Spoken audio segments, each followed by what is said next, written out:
The NFL is no stranger to heated debates over rankings, especially when it comes to the most important position on the sidelines, the head coach. This offseason, an interesting name was left off a major list. The reigning NFL Coach of the Year, Kevin O'Connell of the Minnesota Vikings. Dalton Wasserman of Pro Football. Focus recently released his top 10 rankings for NFL head coaches, and much to the surprise of many, O'Connell wasn't included. In fact, he didn't even make the top 10, a ranking that places him somewhere outside the top 10, possibly even the 11 the best head coach in the league. While this is just one analyst's opinion, the omission of such a successful young coach has raised eyebrows across the NFL community. Now, let's set the stage here. Kevin O'Connell took over as the Vikings head coach in 2022, and since then, he has helped transform the team into a consistent contender in the NFC. His record over his first 3 years is an impressive 34-17, giving him a win percentage of .667. That places him among the elite in terms of winning percentage for head coaches with more than one season under their belt. In fact, his win percentage trails only 3 other coaches: Andy Reid, Nick Sirianni, and Matt LaFleur. That's right, O'Connell's winning percentage is better than coaches like Sean McVay, Mike Tomlin, and John Harbaugh, all coaches with years of experience in the NFL.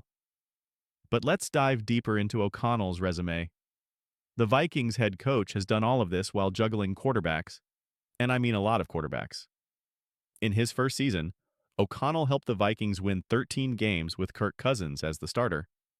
But then, in 2023, when Cousins went down with a season-ending injury, O'Connell kept the Vikings afloat in the playoff race, using a mix of quarterbacks like Jaren Hall, Josh Dobbs, Nick Mullins, and even Sam Darnold, a quarterback who many had written off as a bust. Despite all the uncertainty at the position, O'Connell's leadership still propelled the Vikings to 14 wins in 2024. And don't forget, O'Connell earned the ultimate recognition for his efforts, the AP Coach of the Year award.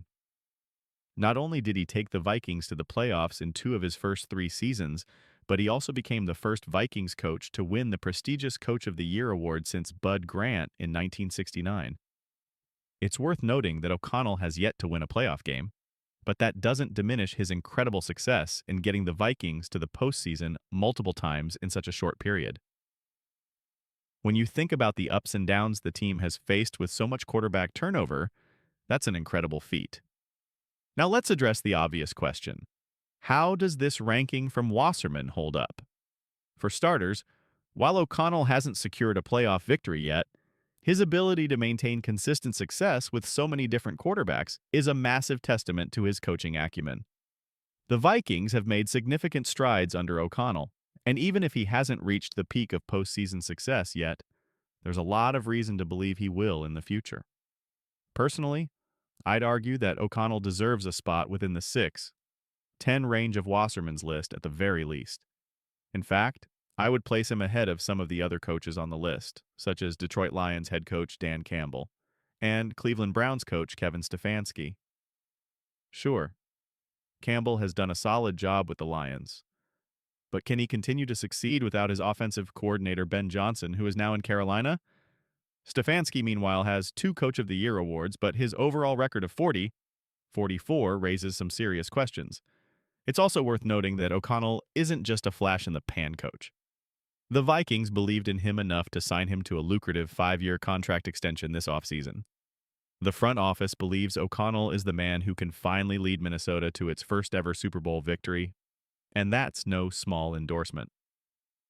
At the end of the day, the NFL is a league driven by results, and Kevin O'Connell has more than delivered on that front. He's helped turn the Vikings into a perennial playoff team, and his leadership has been crucial in overcoming the many obstacles the team has faced, particularly at the quarterback position. While some may doubt him, it's clear that O'Connell has the tools, the track record, and the vision to take the Vikings to the next level. So what do you think? Should Kevin O'Connell have been included in the top 10 list of NFL head coaches? Is he being underrated in the coaching ranks? Drop your thoughts in the comments section below and let's get the conversation started. If you enjoyed this video, don't forget to like, subscribe, and share with your fellow football fans. We'll be back with more NFL insights soon, so stay tuned. Thanks for watching.